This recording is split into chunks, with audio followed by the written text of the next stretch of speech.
గొప్ప కల్లోలములు కలిగెను గనుక తమ పనిపాటలను చక్క పెట్టుకొనుటకై తిరుగువారికి సమాధానము లేకుండెను. శ్రమపరచెను, పాడు చేసెను. ఆమేన్, హల్లెలూయా. దేవునికి మహిమ కలుగునుగాక. ఇంకా చదవండి, కొంచెం చదవండి. ఫస్ట్ పెట్టు, లోలో పెట్టు.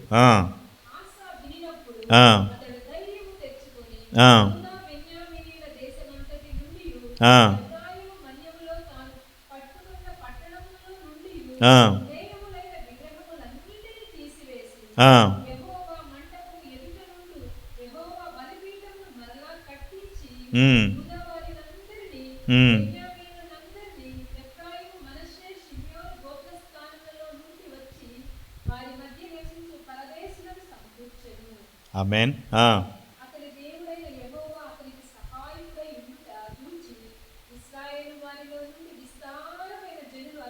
పక్షము చేరిరి. ఆస ఏలుబడి యందు 15వ సంవత్సరమున 3వ నెలను కూడి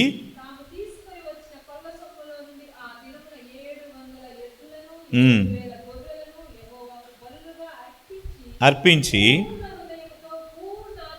పూర్ణ హృదయముతోనూ పూర్ణ ఆత్మతోనూ తమ పితరుల దేవుడైన యెహోవా యొద్ద తాము విచారణ చేయుదుమనియు, పిన్నలే గాని పెద్దలే గాని పురుషులే గాని స్త్రీలే గాని ఇశ్రాయేలీల దేవుడైన యెహోవా యొద్ద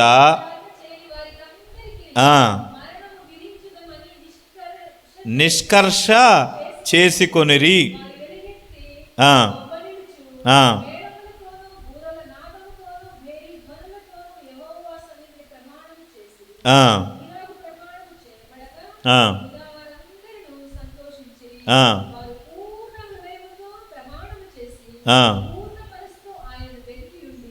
గనుక వారికి ప్రత్యక్షమై చుట్టూనున్న దేశస్థులతో యుద్ధములు లేకుండా వారికి నెమ్మది కలుగజేసెను.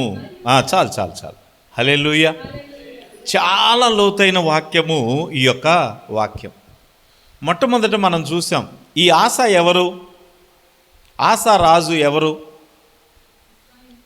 మీకు యూదా రాజు, ఆయన ఇశ్రాయేలు రాజు కాదు. ఇశ్రాయేలు వేరు, యూదా వేరు. ఎందుకనంటే మీరు గమనించాల్సింది ఏంటంటే, మొట్టమొదటగా ఐక్య ఇశ్రాయేలు రాజ్యము ఇద్దరు మాత్రమే పరిపాలించారు.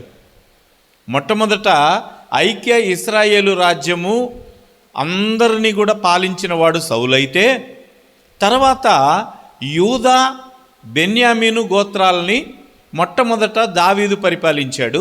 తర్వాత మిగతా 10 గోత్రాలు కూడా కలిసి వచ్చినాయి. మొట్టమొదట దావీదు రాజు అయ్యాడు అని అంటే 2 గోత్రాలకే రాజు అయ్యాడు. ఇశ్రాయేలు ప్రజలందరికీ అవ్వలేదు.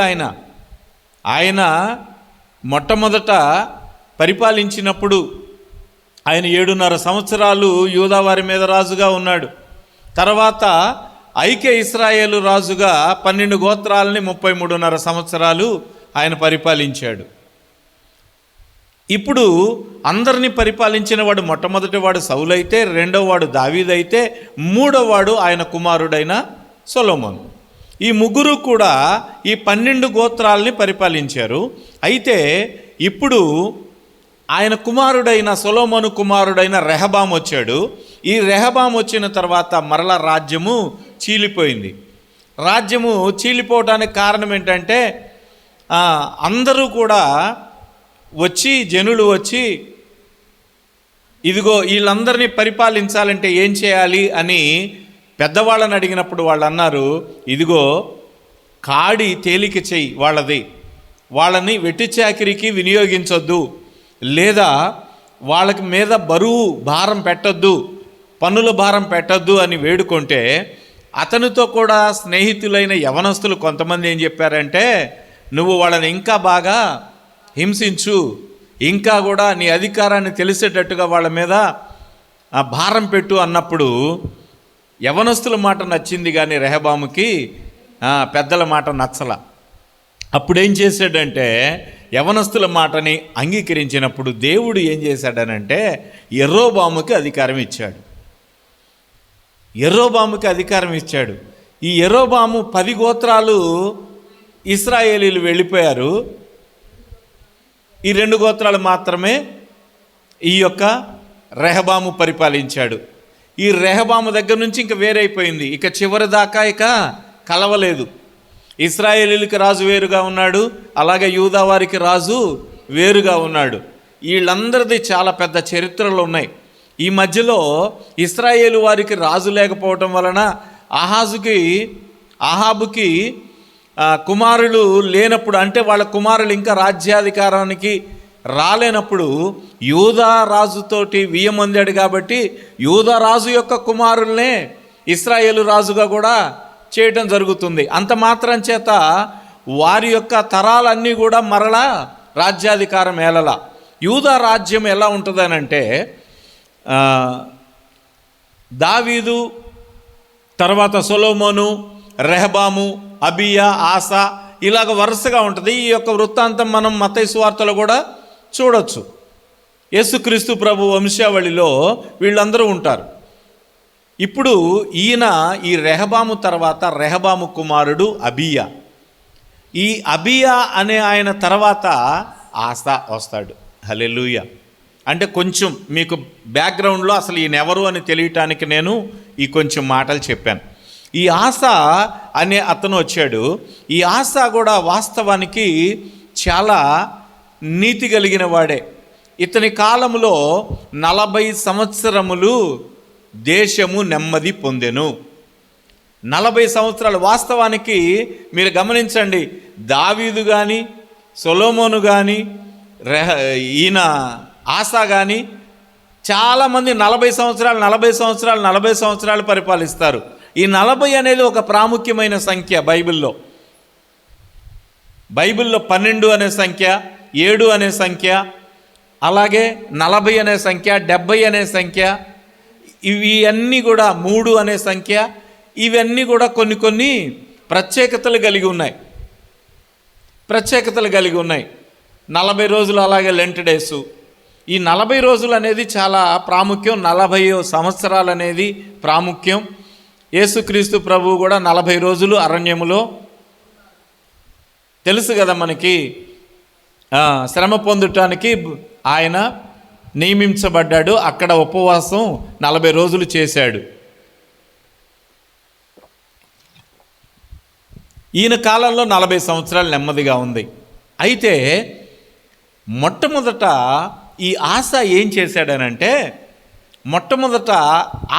చేశాడనంటే ఇంకొంచెం ముందుకెళ్దాం.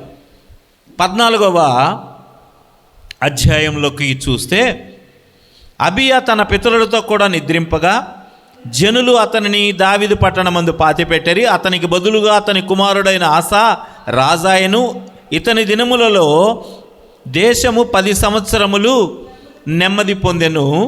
ఆసా తన దేవుడైన యెహోవా దృష్టికి అనుకూలముగాను యథార్థముగాను నడిచిన వాడై అన్య దేవతల బలిపీఠములను పడగొట్టి ఉన్నత స్థలములను పాడు చేసి ప్రతిమలను పగులగొట్టి దేవతా స్తంభములను కొట్టివేయించి వారి పితరుల దేవుడైన యెహోవాను ఆశ్రయించుటకును ధర్మశాస్త్రమును బట్టి విధిని బట్టి క్రియలు జరిగించుటకును యూదా వారికి ఆజ్ఞాపించి ఉన్నత స్థలములను సూర్య దేవతా స్తంభములను యూదావారి పట్టణములన్నిటిలో నుండి తీసివేసెను.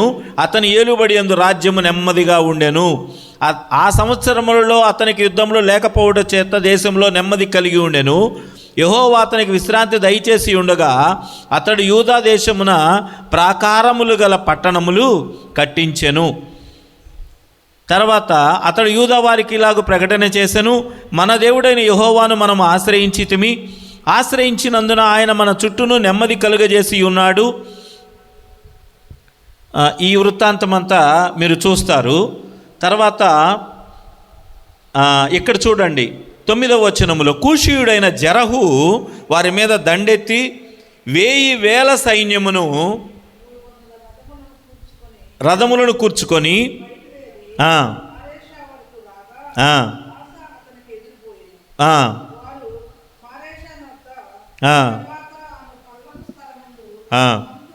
పంక్తులు తీర్చి యుద్ధము కలుపగా ఆసా తన దేవుడైన యెహోవాకు మొర్రపెట్టి, యెహోవా, విస్తారమైన సైన్యము చేతిలో ఓడిపోకుండా బలము లేని వానికి సహాయము చేయుటకు నీకన్నా ఎవరునూ లేరు.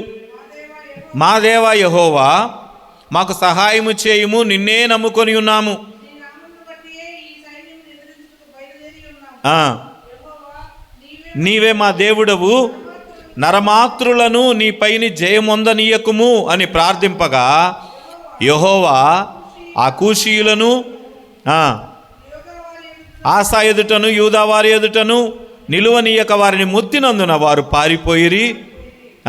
ఆసాయును అతనితో కూడా నున్నవారును గెరారు వరకు వారిని తరుమగా కూషీయులు మరలా పంక్తులు తీర్చలేక యెహోవా భయము చేతను ఆయన సైన్యపు భయము చేతను పారిపోయిరి. యూదావారు విశేషమైన కొల్ల సొమ్ము పట్టుకొనిరి. గెరారు చుట్టూనున్న పట్టణములోని వారందరి మీదకి యెహోవా భయము వచ్చెను గనుక ఆ పట్టణములన్నిటినీ కొల్లపెట్టి వాటిలోనున్న మిక్కుటమైన కొల్ల సొమ్మంతయు దోచుకొనిరి. మరియు వారు పశుల శాలలను పడగొట్టి విస్తారమైన గొర్రెలను ఒంటెలను సమకూర్చుకొని, ఇక్కడ మీరు బాగా వినాలి, ఇక్కడ మీరు కొంచెం శ్రద్ధగా వినాలి. ఈయన కాలంలో మొట్టమొదట 10 సంవత్సరాలు నెమ్మది పొందింది. తర్వాత ఈ కూషీయుడైన జరహు అనేవాడు దండెత్తి వచ్చాడు. ఈ 10 సంవత్సరాల తర్వాత ఈ దండెత్తి వచ్చినప్పుడు, ఈ దండెత్తకు ముందు ఈయన జీవితం ఎలాగుందండి? ఆసా జీవితం. అతను నెమ్మదిగా ఉండటానికి కారణం ఏంటి? Praise the Lord. అనగా దేవతా విగ్రహాలని పగలగొట్టాడు, ఉన్నత స్థలాలని పాడు చేశాడు. ఇక్కడ మీకు ఉన్నత స్థలం అంటే ఏంటో తెలుసా?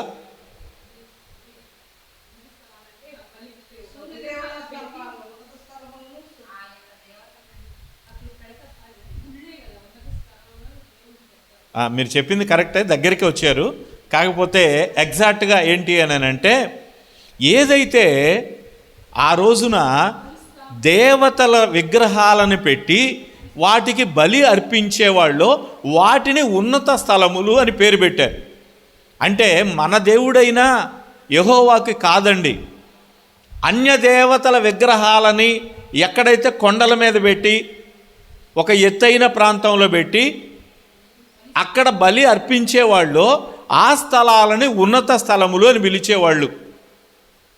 కాబట్టి ఉన్నత స్థలం అని వచ్చిన దగ్గర కూడా మీకు ఇంకా క్లారిఫికేషన్ ఇచ్చేసాను అనమాట. మళ్ళా మీరు దాని గురించిన దాన్ని మీరు ఏంటి ఇది అని అనుకోకుండా మీకు క్లారిఫికేషన్ ఇచ్చా. బైబిల్లో ఉన్నత స్థలము అని చెప్పబడిన ప్రతి చోట కూడా అన్య దేవతల విగ్రహాలు ఎత్తైన స్థలములలో నిలిపి వాటికి బలి అర్పించటము అనేది ఎక్కడైతే జరిగేదో దానిని ఉన్నత స్థలం అని పిలిచేవాళ్ళు.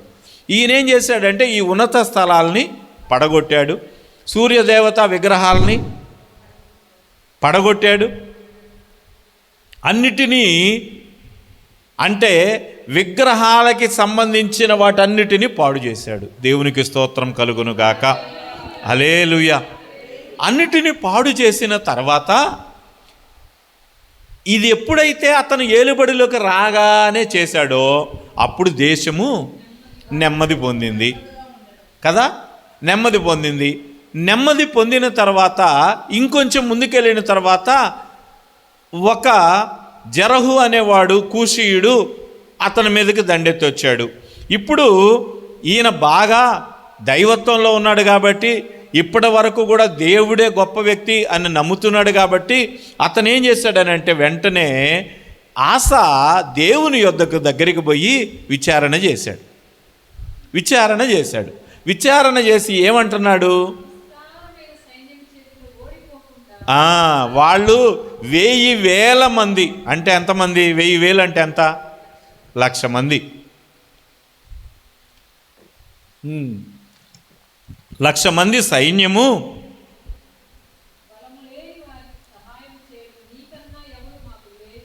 ఉమ్. ఆ. ఆ. అప్పుడేమో ఆత్మీయతలో ఉన్నాడు, దేవునితో అనుబంధంలో ఉన్నాడు కాబట్టి ఏమంటాడంటే, అప్పుడు దేవుని దగ్గరికి వెళ్ళి ప్రార్థన చేశాడు. ఎలాగైనా మాకు సైన్యం పెద్దగా లేదు, మాకు శక్తి లేదు, కాబట్టి ప్రభువా నువ్వే మాకు సహాయం చెయ్యి అని చెప్పి ప్రార్థన చేశాడు. ప్రార్థన చేసినప్పుడు దేవుడు ఏం చేశాడు, వాళ్ళని మొత్తాడు. కూషీల్ని మొత్తితే వాళ్ళందరూ పరిగెత్తి పారిపోయారు. ఇక యుద్ధంలో పంక్తులు తీర్చలేకపోయారు, వాళ్ళ మీద ఎదురుగా నిలబడే ధైర్యం లేకుండా పోయింది. అప్పుడు వీళ్ళు గెరారు వరకు కూడా వెళ్ళి విస్తారమైన కొల్ల సొమ్ము దోచుకొని బలిగా ఇచ్చారా? ఇచ్చారా? బలి ఇచ్చారా? అక్కడ ఉందా? మరి సబ్జెక్ట్ ఇక్కడే ఉంది, సబ్జెక్ట్ ఇక్కడే ఉంది, అసలు సబ్జెక్ట్ ఇదే. ఇక్కడ ఏం చేశారనంటే పశువుల్ని దోచుకున్నారు, బంగారం దోచుకున్నారు, వెండిని దోచుకున్నారు, అంతా కూడా దోచుకొని ఏం చేశారనంటే ప్రశాంతంగా వచ్చి ఏమి ఎరగనట్టుగా ఇక మెదలకుండా ఉన్నారు. అంటే దోపుడు సొమ్ము, కొల్లపెట్టిన సొమ్ము ఇదంతా కూడా వచ్చిన తర్వాత దేవునికి కృతజ్ఞతాస్తుతులు చెల్లించాల. ఇక ఈ యొక్క పశువులని దేవునికి బలిగా అర్పించలేదు. అర్పించకుండా ఇక బాగా విస్తారమైన ధన సంపద వచ్చింది కాబట్టి ఇప్పుడు ఏం చేస్తున్నారు, ఈ 15వ అధ్యాయంలో ఇందాక మనం చదువుకున్నాం. ఏం చేశారంట?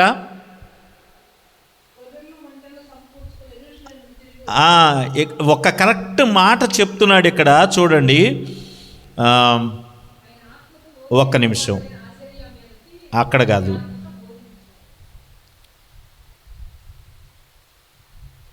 ఆ కాలములలో దేశముల కాపురస్థలు అందరిలోనూ గొప్ప కల్లోలములు కలిగెను గనుక తమ పనిపాటలను చక్క పెట్టుకొనుటకై తిరుగువారికి ఏం చేస్తున్నారంట?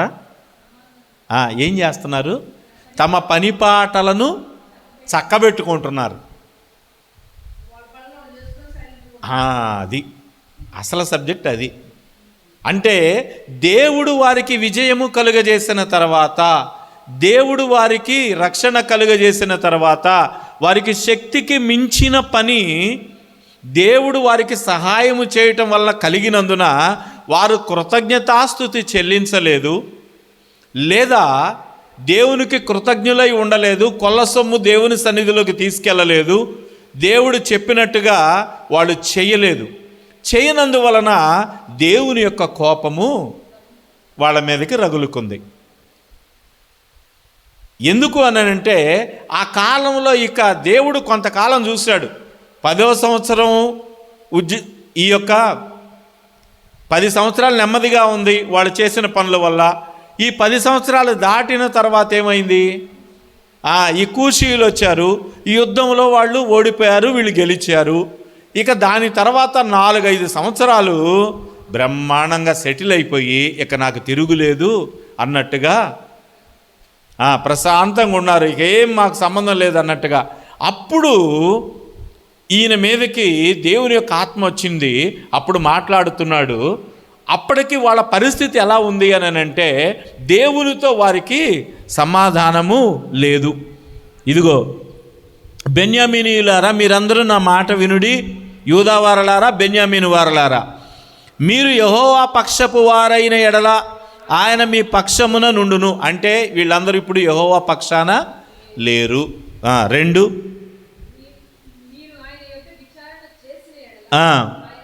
అంటే రెండవదిగా విచారణ యెహోవా యొద్ద చేయటం లేదు. మూడవది ఆయనని విసర్జించారు. ఈ 3 కూడా క్లారిటీగా ఇచ్చేశాడనమాట. అంటే ఒకటి, ఆయన పక్షముగా లేరు, ఆయనని విసర్జించారు, తర్వాత విచారణ కూడా చేయటం లేదు. ఈ 3 కార్యాలు జరగనందువలన దేవుడు మరలా వాళ్ళని అసమాధానానికి, అల్లకల్లోనానికి అప్పచెప్పాడు.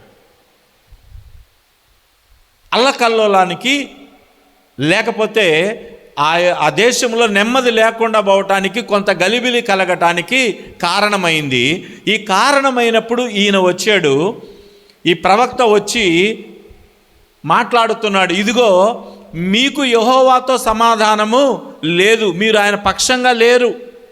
మీరు ఆయన పక్షంగా ఉంటే ఆయన మీ పక్షంగా ఉంటాడు, కనుక మీకు అసమాధానంగా ఉంది. మీరు యెహోవా యొద్ద విచారణ చేయటం లేదు. లోకంలో మీ పనిపాటలు మీద ఉన్న శ్రద్ధ దేవుని మీద లేదు, కనుక దేవుడు మీ పక్షముగా ఆయన లేడు. మూడవది, యెహోవాను మీరు విసర్జించి ఉన్నారు గనుక ఆయన మిమ్మల్ని, అందుకనే అసమాధానం ఉంది, అందుకనే ఈరోజు మీకు నెమ్మది లేదు, అల్లకల్లోలం, అస్తవ్యస్తం, లేకపోతే మీకు కరువు, మీకు కష్టం, మీకు ఇరుకులు, ఇబ్బందులు, శ్రమలు ఇవన్నీ వస్తున్నాయి అని అంటే ఎక్కడ నుండి వస్తున్నాయి? దేవునితో సమాధానం లేదు, దేవుని పక్షముగా మీరు లేరు, దేవుని యొద్ద విచారణ చేయటం లేదు, అందుకనే వస్తున్నాయి అని చెప్పినప్పుడు ప్రజలందరూ కూడా ఏం చేశారు? మారు మనస్సు పొందారు. అక్కడ మారు మనస్సు పొంది 15వ సంవత్సరం, అంటే ఈ మధ్యలో ఉన్న ఈ 4-5 సంవత్సరాలు, 10వ సంవత్సరం నుంచి ఈ 10వ సంవత్సరం దాటగానే జరహుతోటి యుద్ధం వచ్చింది. ఒక 5-6 నెలల యుద్ధం ఉందా అనుకున్నాం. ఇక అక్కడి నుంచి 15వ సంవత్సరం ఎన్నో నెల అంటున్నాడు ఇక్కడ? 15వ సంవత్సరమున 3వ నెలను వారు యెరూషలేములో కూడి, అంటే సుమారుగా 4 సంవత్సరాలు 8 నెలల పాటు వాళ్ళు ఇష్టానుసారంగా గడిపారు. టైం లైన్ కూడా ఇస్తాడు బైబిల్లో. మనం చాలా చక్కగా అర్థం చేసుకుంటే బైబిల్లో టైం లైన్ కూడా ఇస్తాడు.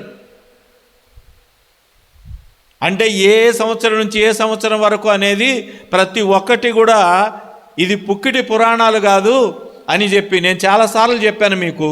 చరిత్రకి బైబిల్కి ముడిపడి ఉన్నది. అందుకనే పలానా రాజు ఉన్నాడా లేడా అనేది మీరు రాజుల చరిత్రలోకి పోయి చూస్తే ఉంటుంది. ఆయన ఏ కాలంలో పరిపాలించాడో అదే కాలంలో యేసుక్రీస్తు ప్రభు పుట్టాడా లేదా, లేకపోతే ఆయన ఎవరి కాలంలో చనిపోయాడు ఆ రాజు, అతని గురించి ప్రస్తావన బైబిల్లో ఉందా లేదా అనేది కూడా మనకి చాలా చక్కగా అర్థమవుతుంది. నేను అకుల ప్రిస్కిల్లా గురించి కూడా నేను చెప్పినప్పుడు వారిని గురించి కూడా చెప్పాను. ఎందుకు అని అంటే రోమన్ల రాజు ఒక ఆయన, అతని పేరు ఏంటంటే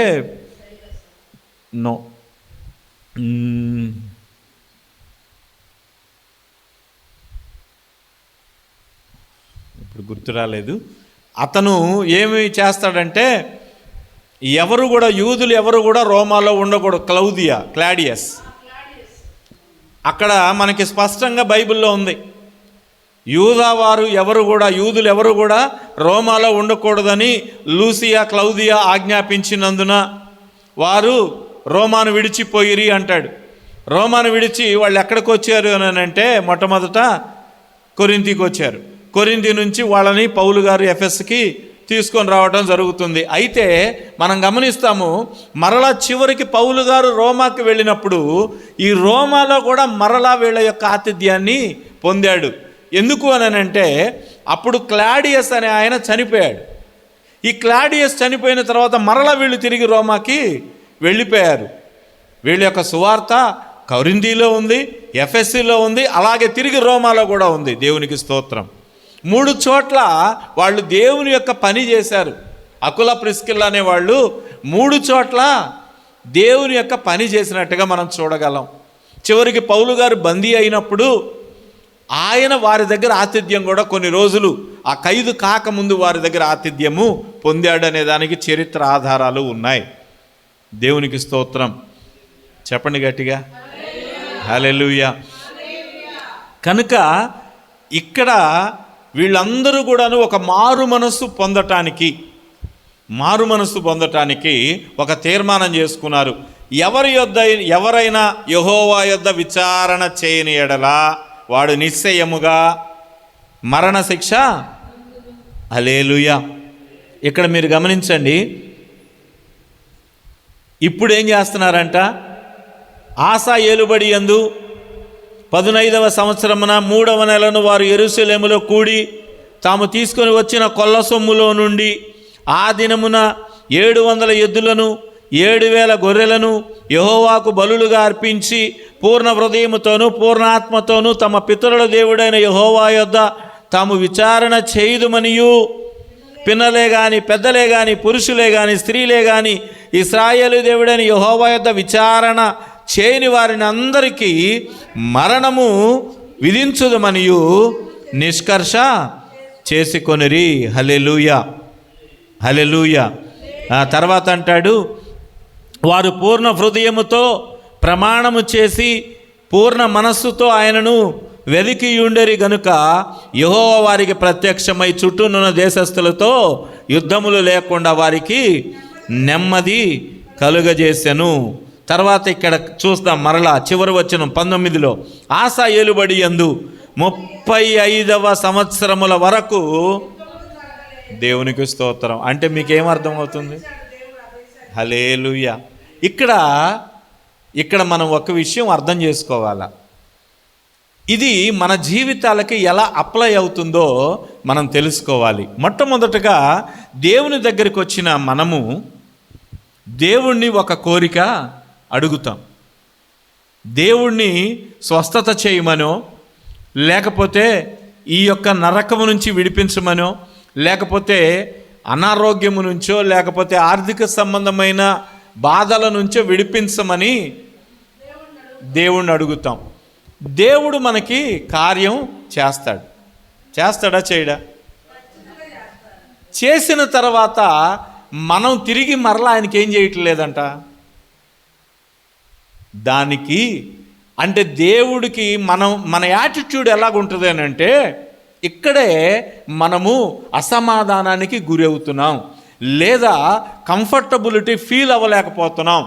ప్రతిసారి మనము సమస్యని అధిగమించలేకపోతున్నాం. ఎందుకు అని అంటే, దేవుడు మన జీవితములలో మొట్టమొదటిగా వచ్చినప్పుడు, ఒక కార్యము చేసినప్పుడు, నేను చేసిన ప్రార్థనకి ప్రతిగా దేవుడు నాకు చేశాడు అనుకుంటున్నాం. కానీ ఇక అక్కడికి సాటిస్ఫై అయిపోతున్నాం. దేవుడిని నేను అడిగాను, దేవుడు నాకు చేశాడు, సో సాటిస్ఫై.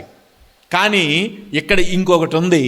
ఏమిటి అని అంటే, మనము ఆయనకి తిరిగి కృతజ్ఞత చెల్లించాలి. ప్రభువా, నీవిచ్చిన విజయం, నీవు నాకు ఇచ్చిన ఆరోగ్యం, లేదా నువ్వు నాకు ఇచ్చిన సమస్తాన్ని బట్టి, ఆర్థిక సంబంధమైన ప్రతి అభివృద్ధిని బట్టి నీకు స్తోత్రమయ్యా అని చెప్పలేకపోతున్నాం. చెబితే నెమ్మది, చెప్పకపోతే అసమాధానం, చెప్పకపోతే మరలా అల్లకల్లోలం, అస్తవ్యస్తం. ఇవన్నీ మరలా కలిగినాయా లేదా? ఎందుకు అని అంటే, దేవుడు వారికి కొల్ల సొమ్ము ఇచ్చాడు. నీ జీవితంలో ఆర్థిక సంబంధమైన ఆశీర్వాదం లేదు, కానీ ఆయన ఆర్థిక సంబంధమైన ఆశీర్వాదాన్ని ప్రార్థన ద్వారా కలగజేశాడంటే, వేరే వాళ్ళది తీసి ఆ ఆశీర్వాదాన్ని నీకు ఇచ్చాడు. దేవునికి స్తోత్రం. హల్లెలూయా, హల్లెలూయా. ఇప్పుడు వేరే వాళ్ళ దగ్గర నుంచి ఆరోగ్యాన్ని తీసి అది నీకు ఇచ్చాడు. దేవునికి స్తోత్రం. హల్లెలూయా. ఇప్పుడు ఒకటి చెప్పాలంటే, హిందువులు మృత్యుంజయ హోమం చేస్తారు. మీకు తెలుసా? మృత్యుంజయ హోమం అంటే ఏంటో తెలుసా?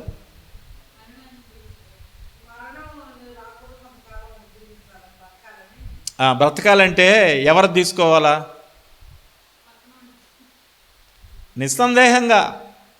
నిస్సందేహంగా వాళ్ళు చేసే మృత్యుంజయ హోమం ఏమిటి అని అంటే, ఆ మృత్యుంజయ హోమం చేసినప్పుడు మొట్టమొదటగా వాళ్ళకి ఏం చెప్తాడంటే, ఈరోజు మీకు సంబంధించిన వాళ్ళందరూ చాలా జాగ్రత్తగా ఉండాలి, ఎవరు కూడా బయటికి వెళ్ళడానికి లేదు, లేకపోతే ప్రమాదం, ఫలానా ఈ గంట నుండి ఈ గంట వరకు జాగ్రత్తగా ఉండండి అని పూజారి చెబుతాడు. చెప్పి వాళ్ళు జాగ్రత్తగా ఉండాలి. ఎందుకనంటే, మొట్టమొదట ఆ మృత్యుంజయ హోమం అయిపోగానే జరిగేది ఏమిటి అని అంటే, ముందు వాళ్ళ రక్త సంబంధులలో ఎవరిదైనా వారి దగ్గర నుంచి ఆరోగ్యం వీళ్ళకి వస్తుంది, వీళ్ళ ఆరోగ్యం అనారోగ్యం వాళ్ళకి పోతుంది. తెలుసా మీకు? మీరు అడగండి పూజారి గారిని. ఉమ్. కదా ఆ, అది మరి సగమే చెబుతారు, క్లారిటీగా చెప్పరు. అది మరి అంతే కదా. మొట్టమొదట రక్త సంబంధుల్లో నుంచి వస్తుంది. ఈ రక్త సంబంధులు చాలా జాగ్రత్తగా ఉంటే, లేకపోతే ఇంకా కొంచెం దూరస్తుల్లో నుంచి, ఏదైనా వాళ్ళకి సంబంధించిన జీల్లో నుంచే, ఖచ్చితంగా వాళ్ళ వంశంలో నుంచే వాళ్ళకి ఆరోగ్యం వస్తుంది. వీళ్ళ ఆరోగ్యం అనారోగ్యం వాళ్ళకి పోతుంది. ఇది మృత్యుంజయ హోమం. ఇప్పుడు మనం ఏమి హోమాలు చేయట్లేదుగా, కానీ మనకు ఆరోగ్యం ఎక్కడి నుంచి వస్తుంది? నీకు ప్రతిగా జనములను ఇచ్చి ఉన్నాను అంటాడు. నీకు ప్రతిగా కూషును శబానును ఇచ్చి ఉన్నాను అనగా, భక్తిహీనులని ఆయన మన కోసం నియమించాడు. ఎందుకు అని అంటే, వాళ్ళ దగ్గర తీసివేసి ఆయన మనకి ఇస్తాడు. దేవునికి స్తోత్రం కలుగును గాక. హల్లెలూయా. అంటే మనల్ని ప్రేమించాడు గనుక ఆయన మనకి సర్వ ఆరోగ్యమును కలుగజేయటానికి భక్తిహీనులను ఆయన వారికి ఆరోగ్యము లేకుండా ఆరోగ్యాన్ని తీసివేసి మనకిస్తాడు. ఆయన అలాగే ధనాన్ని కూడా, లోకస్తులు అనుభవించవలసిన ధనాన్ని కూడా మనకి ఇస్తాడు. మీరు బైబిల్లో బాగా డీప్ స్టడీ చేస్తే ఈ విషయాలన్నీ మీకు అర్థమవుతాయి. దేవునికి స్తోత్రం కలుగును గాక. అనగా ఇప్పుడు ఈ కొల్ల సొమ్ము అంతా ఎక్కడి నుంచి వచ్చింది? వాస్తవానికి ఈ కూషీయులందరూ కూడా వాళ్ళ దగ్గర నుంచి ఇప్పుడు యూదా వారికి, బెన్యామీను వాళ్ళకి వచ్చింది అని అంటే, వాళ్ళు సంపాదించుకున్న సొమ్మేగా. దేవునికి స్తోత్రం. అలాగే మనకి కూడా మన శారీరక సంబంధమైన రుగ్మతల్ని ఆయన విడిపించి మనకి ఆరోగ్యాన్ని కలుగజేస్తాడు. అలాగే ఆర్థిక సంబంధమైన ప్రతి దరిద్రతని విడిపించి లోకములో ఉన్న వారి దగ్గర నుంచి మనకి ధన సమృద్ధి కలుగజేస్తాడు. కాబట్టి ఇప్పుడు వేరేవాడు అనుభవించాల్సింది నేను అనుభవిస్తుంటే, ఇప్పుడు దేవునికి కృతజ్ఞత చెల్లించాలా లేదా? మరి చెల్లిస్తున్నావా మనం? ఇప్పుడు నేను అడిగితే నువ్వు నాకు ఇచ్చావు, మళ్ళీ ఇదేంటి అంటే ఇక్కడ దాకా మన మైండ్ ట్రావెల్ చేయట్లా కదా. నేను ప్రార్థన చేశాను, నేను కన్నీళ్లు గార్చాను, నేను వేడుకున్నాను, సో దేవుడు నాకు మేలు చేశాడు, మళ్ళీ ఇదేంటి అదనంగా, ఇదేంటి అని చెప్పి ఈ మైండ్ ఎప్పుడైతే మనం సాటిస్ఫై అవుతామో, ఈ సాటిస్ఫై దగ్గర మన మైండ్ ఆగిపోయి, ఇప్పుడు మనం ఏం చేసుకుంటామంటే, దేవుడు నాకు చాలా మేలు చేశాడు కాబట్టి ఇతరమైన పనులు చక్కబెట్టుకోవటానికి, ఆ కొల్ల సొమ్ము వచ్చింది కదా, ఆ కొల్ల సొమ్ముని జాగ్రత్త చేసుకోవటానికి, లేకపోతే దానిని అనుభవించటానికి ప్రణాళికలు రచించుకుంటూ, దేవుడిచ్చిన ఆరోగ్యాన్ని బట్టి ఇక దాని మీద ప్రణాళికలు వేసుకుంటూ మనము మన పనులే చక్కబెట్టుకుంటూ దేవునికి కృతజ్ఞత చెల్లించలేదు కనుకనే ఆయన మళ్ళా ఏం చేశాడు? అసమాధానము, అశాంతి, లేదా ఆయన ఇచ్చిన సమృద్ధిని మనం అనుభవించలేకపోతాం. అంటే ఇప్పుడు ఏం చేస్తారంటే, చికాకులు ఎక్కువ అవుతాయి.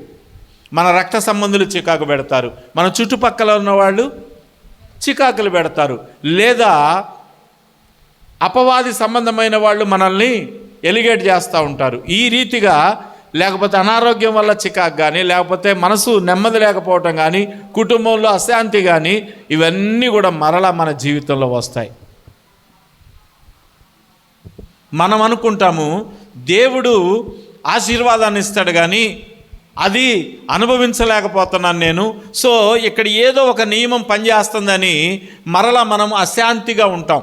దేవుని మీద కృతజ్ఞత అనేది మరలా తిరిగి వెళ్ళదు. ఇక్కడ ఏంటంటే, ఈ యొక్క స్థితిలో మనం సంపూర్ణంగా దేవుని హత్తుకోలేము, అలాగని విడిచిపెట్టలేము, అలాగని హత్తుకొని ఉండలేము. ఇది చాలా సంకటమైన స్థితి. ఇటువంటి స్థితిలో యూదా బెన్యామీను ప్రజలు ఉన్నారు.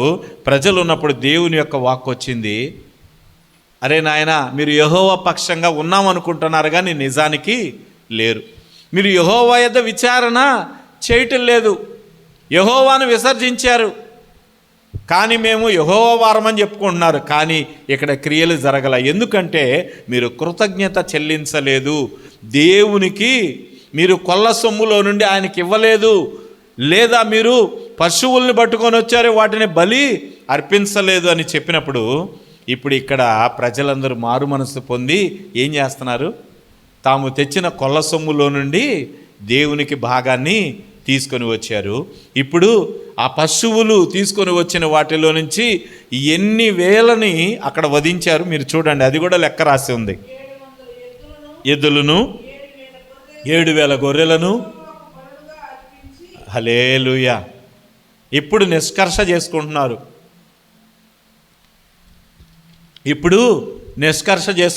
ఇదిగో నీ దగ్గరే విచారణ చేస్తాం, ఎవడైనా విచారణ చేయకపోతే వాడికి మరణశిక్షే అని చెప్పి విచారణ చేస్తున్నారు.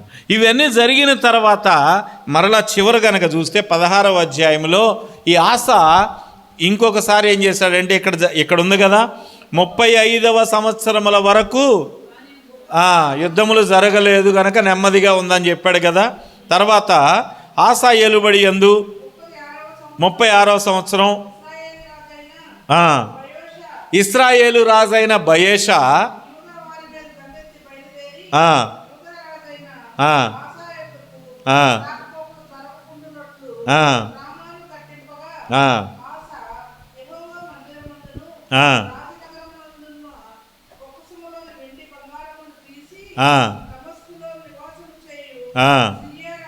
సిరియా రాజగు బెన్హదదు పంపించి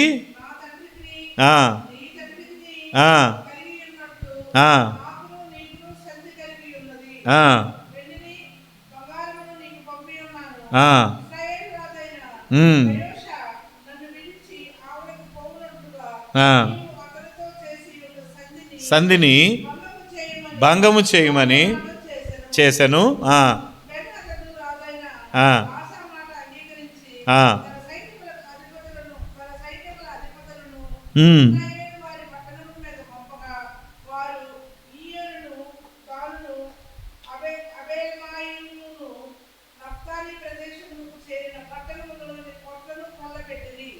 హల్లెలూయా.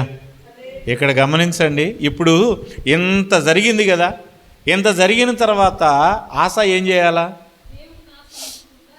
అందుకనే ఇక్కడ అంటాడు, ఆ కాలమందు దీర్ఘదర్శి అయిన హనాని యూదారాజైన ఆసానొద్దకు వచ్చి అతనితో ఇలాగు ప్రకటించెను,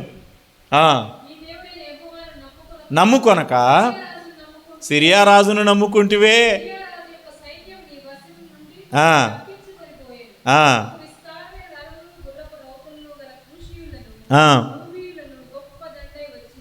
వచ్చిరి కదా, అయినను నీవు యెహోవాను నమ్ముకొనినందున ఆయన వారిని నీ చేతికి అప్పగించెను.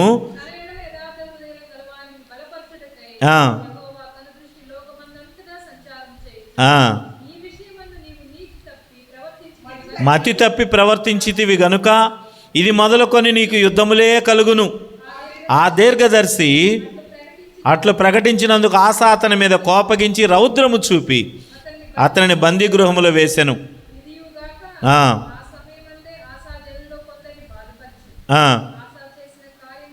ఏం చేశాడు? చివరిలో మంచి చెప్పిన వాళ్ళందరినీ బాధ పెట్టాడు. మనిషి జీవితము ఆశా జీవితానికి చాలా దగ్గరగా ఉంది. ఆశా జీవితానికి చాలా దగ్గరగా ఉంది. మొట్టమొదట ఈ ఆశ యవ్వన కాలంలో ఏం చేశాడంటే దేవుని దగ్గరికి వెళ్ళాడు. ఎందుకనంటే తన తండ్రి అయిన అబీయా కానీ లేకపోతే రెహబాము కానీ ఒక మంచి వారి జీవితాల్లో జరగకపోవటం చూశాడు, లేదా ఇశ్రాయేలు దేవుడైన యూదా ప్రజల దేవుడైన యెహోవాను విసర్జించినందుకు వారికి కలిగిన బాధలు చూశాడు. అందుకనే మొట్టమొదటగా వచ్చి దేవతా స్తంభాలను తీసివేశాడు, విగ్రహాలను పడగొట్టించాడు, ఉన్నత స్థలాల్ని కాల్చివేశాడు. ఇప్పుడు దేవుని కృప పొందుకున్నాడు. యుద్ధం వచ్చింది. యుద్ధములో కూషీయులు జరహు వచ్చాడు. ఈ జరహు వచ్చినప్పుడు నీవు తప్ప మాకు ఆశ్రయం లేదన్నాడు దేవుణ్ణి. దేవుడు గొప్ప విజయం ఇచ్చాడు. అయితే కృతజ్ఞత అనేది చూపలేదు. కానీ కొన్ని రోజులు పోయిన తర్వాత మరలా అక్కడ ప్రవక్త మాట్లాడినప్పుడు అతను మారు మనస్సు పొంది కొన్ని రోజులు మరలా దేవుణ్ణి యథార్థ హృదయముతో అనుసరించాడు. ఇప్పుడు 20 సంవత్సరాలు మరలా నెమ్మది పొందింది దేశం. కానీ 36వ సంవత్సరం ఏం జరిగింది అని అంటే, ఇప్పుడు బయేషా వచ్చాడు, ఇశ్రాయేలు రాజు బయేషా. యెరోబాము తర్వాత, ఇందాక చెప్పుకున్నాం కదా, యెరోబాము తర్వాత వచ్చిన రాజే బయేషా. యెరోబాము తర్వాత నాదాబు అతని కుమారుడు వస్తాడు. యెరోబాము నాదాబుతోటి వాళ్ళ చరిత్ర అంతమైపోతుంది. నాదాబు తర్వాత ఈ యొక్క వ్యక్తి వచ్చాడు బయేషా. అంటే ఇశ్రాయేలుకి 3వ రాజు అన్నమాట. ఇప్పుడు వీళ్ళ గురించి కూడా నేను గ్రంథస్థం చేశాను. ఏ బైబిల్లో ఇశ్రాయేలు రాజు నెంబర్ 1, నెంబర్ 2, నెంబర్ 3 ఇలాగా, యూదా రాజు నెంబర్ 1, నెంబర్ 2, నెంబర్ 3 బైబిల్లో వాళ్ళ గురించిన వృత్తాంతం ఎక్కడెక్కడ ఉందో అదంతా కూడా తీసి ఒక చోట చేస్తున్నాను. ఇప్పుడు రోమిలకు రాసిన పత్రిక అయిపోయిన తర్వాత నెక్స్ట్ నా ప్రాజెక్ట్ దీని మీద ఉంది. దేవునికి స్తోత్రం. హల్లెలూయా, హల్లెలూయా. 1 బై 1 కంప్లీట్ చేసుకుంటూ ఒక రోజుకి బైబిల్ అంతటి మీద మనకి పట్టు రావాలి. ఏది ఎక్కడ ఎలా ఉంది అనేది వచ్చేయాలి. దేవునికి స్తోత్రం. హల్లెలూయా. కనుక ఇప్పుడు జరిగిన పరిస్థితి అంతా తెలుసు. తనకి ఒక ఉద్దేశం ఉంది, ఒక ఆలోచన ఉంది. అప్పుడు వాస్తవానికి తన దగ్గర డబ్బు లేదు, తన దగ్గర బలం లేదు, అంటే సైన్యము బలం లేదు, డబ్బు లేదు. కానీ ఇతను ఎంతకు తెగించాడంటే, ఇప్పుడు యెహోవా యొద్ద విచారణ చేయకపోతే వాడు మరణశిక్ష నందును అని ఆజ్ఞ ఇచ్చిన వాడే ఇప్పుడు ఏం చేస్తున్నాడు? యెహోవా యొద్ద విచారణ చేయకుండా ఏం చేస్తున్నాడు? సిరియా రాజు అయిన బెన్హదదని నమ్ముకొని ఇంకా పైపెచ్చి ఏం చేస్తాడంటే, దేవుని యొక్క దేవాలయములో బొక్కసములో ఉన్న డబ్బును అంతా తీసుకెళ్ళి అక్కడ ఇస్తున్నాడు. అక్కడ క్లారిటీగా ఉంది, మీరు గమనించండి. ఆస యెహోవా మందిరమందును రాజనగరి యందును ఉన్న బొక్కసములోని వెండి బంగారములను తీసి, అంటే దేవాలయములో ఉన్న వెండిని బంగారాన్ని మొత్తాన్ని తీసుకెళ్ళి సిరియా రాజుకి ఇస్తున్నాడు. అంటే దేవుని దగ్గరికి కూడా తీసి ఒక రాజుకి ఇచ్చేసి చెప్తున్నాడు, ఇదిగో నువ్వు బయేషా పక్షం వహించొద్దు, నువ్వు అతని సంధిని భగ్నం చెయ్యి అని చెప్పి మాట్లాడుతున్నందుకు దేవుని యొక్క కోపం ఆసా మీదకి వచ్చింది. ఇదిగో నువ్వేం చేసావు ఆసా, ఒకప్పుడు నీకు శక్తి లేకపోయినప్పుడు, నీకు డబ్బు లేకపోయినప్పుడు యెహోవా యొద్ద విచారణ చేసి మేలు పొందావు కదా, నువ్వు యుద్ధం చేసావా? యుద్ధము చేయకుండా కొల్ల సొమ్ము సంపాదించుకున్నావు, పశువులను సంపాదించుకున్నావు. కానీ ఈరోజు అయితే నువ్వేం చేస్తున్నావు? మరలా రాజును నమ్ముకున్నావు, సిరియా రాజును నమ్ముకున్నావు బెన్హదదుని. దేవుని దేవుని మందిరములో ఉన్న బంగారము వెండి అని కూడా భయము కూడా లేకుండా నువ్వు తీసుకెళ్ళి శత్రురాజుకి ఇచ్చావు. దేవుని ఎదుట నువ్వు ఎలాగున్నావు? ప్రియమైన సంగమా, ఈరోజు మనము మన జీవ జలముల ఊట అయిన దేవుణ్ణి విడిచి వేరొక మనుష్యుని మనం నమ్ముకుంటున్నామా? యెహోవా యొద్ద విచారణ చేయకపోతే మనకి నెమ్మది, సంతోషం కలుగుతుందని మీరు అనుకుంటున్నారా? మీ జీవితంలో ఏ సమస్య వచ్చినా, ఏ కష్టం వచ్చినా, ఏ బాధ వచ్చినా, నువ్వు యేసుక్రీస్తు ప్రభుని నమ్ముకున్న తర్వాత నీ బాధ అంతా ఆయనకే చెప్పాలి. ఆయన నీ బాధలు తీసివేసిన తర్వాత నీ కృతజ్ఞత ఆయనకే చెల్లించాలి. దేవునికి స్తోత్రము కలుగునుగాక.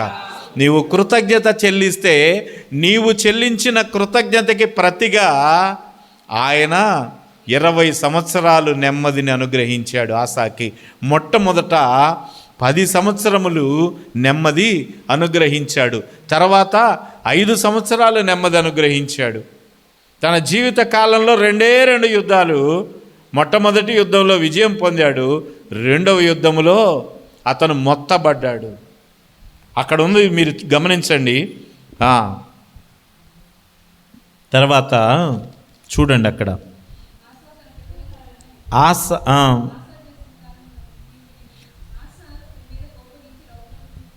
ఆస తన ఏలుబడి యందు 39వ సంవత్సరమున పాదములలో జబ్బు పుట్టి తాను బహుబాధపడినను దాని విషయము అతడు యెహోవా యొద్ద విచారణ చేయక వైద్యులను ఇక వాడి మనసు అనగా దేవుణ్ణి ఎప్పుడైతే మనం విసర్జిస్తామో, ఎప్పుడైతే విచారణ చేయమో, అప్పుడే దేవుడు మన యొద్ద నుండి తొలగిపోతాడు. వాస్తవానికి మనం దేవుని ప్రజలు అని పేరు పెట్టుకుంటున్నాం, కానీ దేవుని ప్రజలుగా ఉండటం లేదు. ఆయనని హృదయములో విసర్జించేస్తున్నాం. కనుక ఈరోజు దేవుడు మనతో సూటిగా మాట్లాడుతున్న మాట మనము చెవి పెట్టి వినాలి. మొట్టమొదటిది, దేవుడిని నువ్వు ఏదైనా అడిగినప్పుడు, దేవుని నిమిత్తమై ఏదైనా కార్యం చేసినప్పుడు దేవుడు నీ జీవితంలో నెమ్మది అనుగ్రహిస్తాడు. దేవుని కొరకై ప్రార్థన చేసినప్పుడు, అనగా నువ్వు స్వస్థత కొరకు, ఆర్థిక సంబంధమైన ఆశీర్వాదం కొరకు నువ్వు ప్రార్థన చేసినప్పుడు, నువ్వు ఒక కార్యం కొరకు ప్రార్థన చేసినప్పుడు, అది జరిగినప్పుడు నువ్వు కృతజ్ఞతాస్తుతి చెల్లిస్తూ ఉండాలి. దేవునికి స్తోత్రం. నువ్వు ఎంతగా అయితే కృతజ్ఞత చెల్లిస్తావో దేవుడు అంతగా నీకు నెమ్మది, శాంతి కలుగజేస్తాడు. నువ్వు ఎంతగా అయితే బలి అర్పిస్తావో అప్పుడు బలి అర్థం మారిపోయింది. ఇప్పుడు బలి అర్థం మారింది. ఎందుకంటే అసలైన బలిగా మన యేసుక్రీస్తు ప్రభు అయిపోయాడు కదా. ఇక మరలా బలి అర్పించాల్సిన అవసరం లేదు. ఒకేసారి ఆయన బలి చేశాడు గనక ఆయన నామమెత్తి, యేసయ్యా నీకు స్తోత్రం, మా నిమిత్తము నాయనా మానక బలులను ఎప్పుడు కూడా నువ్వు చేసినందుకు, ఎల్లప్పుడూ దేవుని సన్నిధిలో, యెహోవా సన్నిధిలో నిత్య బలిగా నీవు అర్పించబడ్డావు గనుక, ఆ బలిగా నువ్వు అర్పించబడి నీ రక్తాన్ని నా మీద పోసి నన్ను కొన్నావు గనుక నీకు స్తోత్రమయ్యా అని చెప్పాలా లేదా? మనం ఎక్కడ చెబుతున్నాం? కృతజ్ఞత అనేది చెల్లించకపోవటం వలన మన జీవితంలో అసమాధానము, అశాంతి రేగుతాయి. దేవుడు మనకిచ్చిన విడుదలని సమృద్ధిగా మనము అనుభవించలేము. ఎప్పుడైతే కృతజ్ఞత అనేది మన జీవితంలో లేదో, మన పనులు చక్కబెట్టుకోవటానికే మన టైము అనుకుంటాం. ఇక మనది ఒకసారి దేవుడు మన పక్షాన కార్యం చేస్తే ఇక మన పనులన్నీ చక్కబెట్టుకోమన్నట్టే అన్నట్టుగా మనము దాని మీదకి మన మైండ్ వెళ్ళిపోతుంది. ఇక మనం మన కోసం ధనం సంపాదించుకోవటం, మన కోసం మనం పొలం సంపాదించుకోవటం, మన కోసం బ్యాంక్ బ్యాలెన్స్లు పెట్టుకోవటం, మన కోసం మనం ఏదొక ఆశ్రయం అనేది ఏర్పాటు చేసుకోవటం,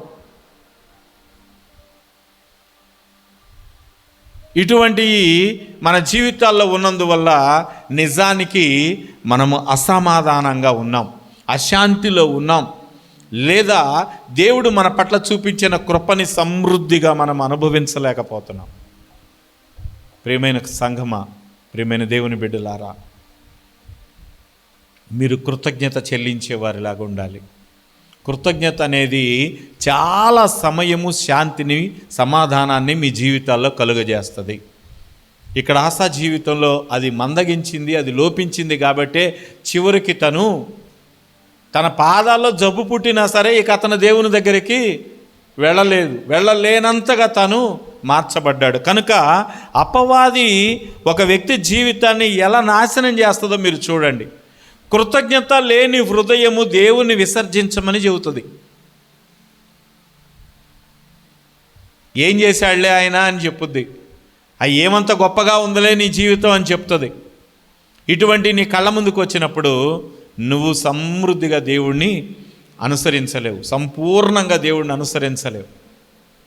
వాళ్ళు సంపూర్ణంగా మారు మనస్సు పొంది బలి అర్పించినప్పుడు, కొల్ల సొమ్ము దేవుని సన్నిధిలో పెట్టినప్పుడు 20 సంవత్సరాలు నెమ్మదిని, దేవునికి స్తోత్రం కలుగునుగాక.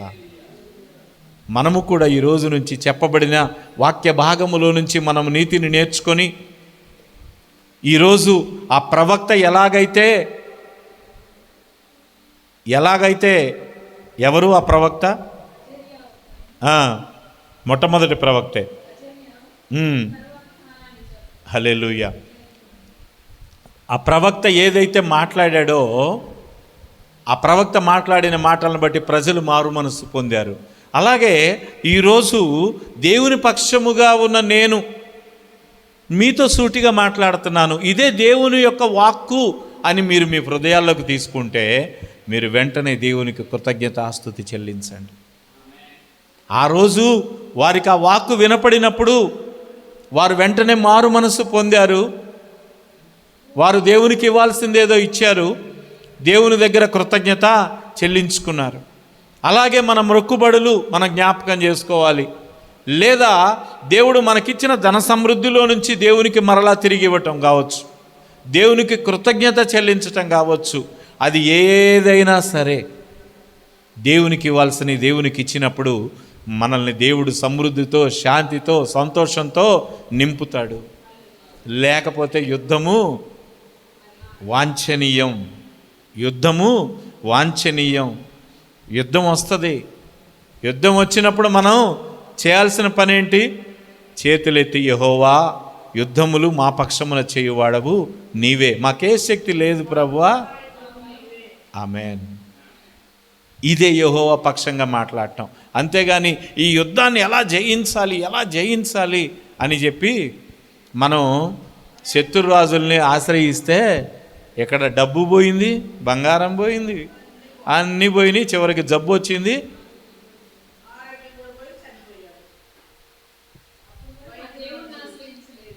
గమనించండి. మరి దేవునికి స్తోత్రం కలుగును గాక. హల్లెలూయా. దేవునిని అనుసరించే హృదయం రాదు ఇక. ఎందుకంటే తన హృదయంలో తప్పిపోయాడు. దేవుని దగ్గర విచారణ చేయని వాడు దేవునిని విసర్జించిన వానితో సమానుడు. కనుక మనం ఎప్పుడైనా చేయటం లేదేమో ఒకసారి మనం ఆలోచన చేసుకుందామా? మనం దేవునికి కృతజ్ఞత చెప్పుకోవట్లేదేమో మరలా మనం ఒకసారి దేవుని దగ్గరికి వెళ్ళి క్షమాపణ కోరదామా? ఇదే అనుకూలమైన సమయము గనుక ఈరోజే మీ ప్రార్థన విన్నపాన్ని దేవుని సన్నిధిలో పెట్టండి. దేవుడు మీ ప్రార్థనలను అంగీకరించి మరలా మీ మునుపటి ఆశీర్వాదమును, నెమ్మదిని మీకు అనుగ్రహించునుగాక. ప్రార్థన చేద్దాం. ప్రార్థన చేసి 2 నిమిషాలు కృతజ్ఞత చెల్లించండి.